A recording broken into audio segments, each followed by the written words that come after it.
आज आम शिखा 32 size blouse simple blouse first दी फोल्ड करदे दी फोल्ड आम कर सारा प्रथम आम नवा लेंथ नवा आम 15 इंच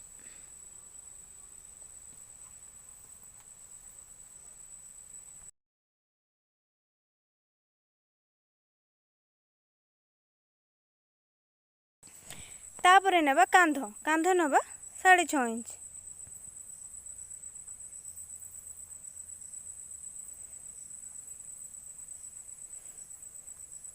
तापर नवा काख काख नवा 6 इंच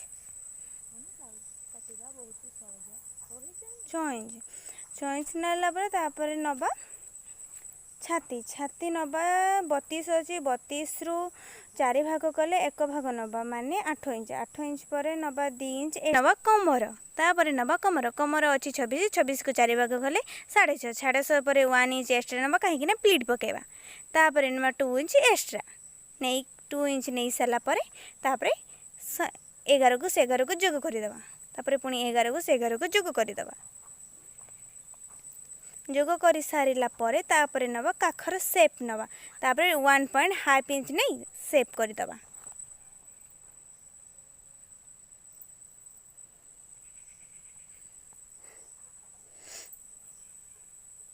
हाफ इंच नहीं सेप करदेवा तापर नवा तापर बेक नवा 2.5 इंच 2.5 इंच नवा बेक पछ बेक काटापी 6 इंच नवा 6 इंच नहीं कि एठी भी से 2.5 नवा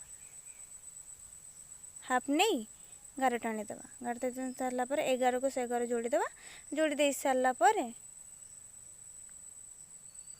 जोड़ी दे सारा पर आपको सेप करदेवा बेकटा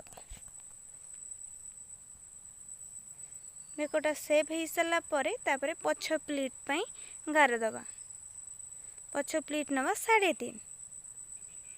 3.5 पाखे गार दबा एपट रु हाफ इंच सेपट रु हाफ इंच नहीं ऊपर को 4 इंच बढ़े सेप दबा तापर आपको कटिंग करदबा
पछ पोर्सन टाको आर पारिकी रखिदेबा। रखिदे ठीक सेमिति गोटे प्लेट पड़ो से 4 इंच साइड रू नवा 4 इंच नहीं कि ऊपर को भी ठीक सेमिति 4 इंच नहीं गार टाणीदबा। एपटर प्लेट पाई एपट्रु हाफ इंच सेपट्रु हाफ इंच नहीं एपट सेपट को जोड़ीदबा।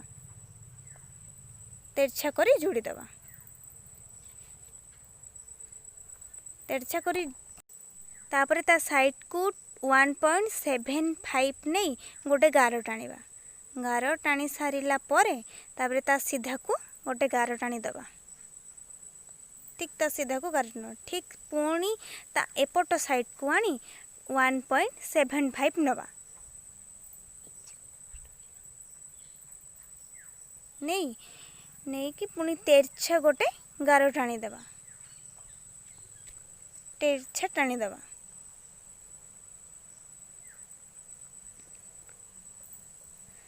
पुणी ठीक ता पाखक 1.75 इंच नवा इंच नहीं पुणी ठीक ता सीधारे गार टाणी दबा।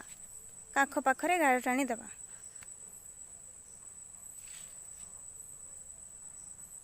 गार टाणी दबा। गार टाणी सारा पर एपट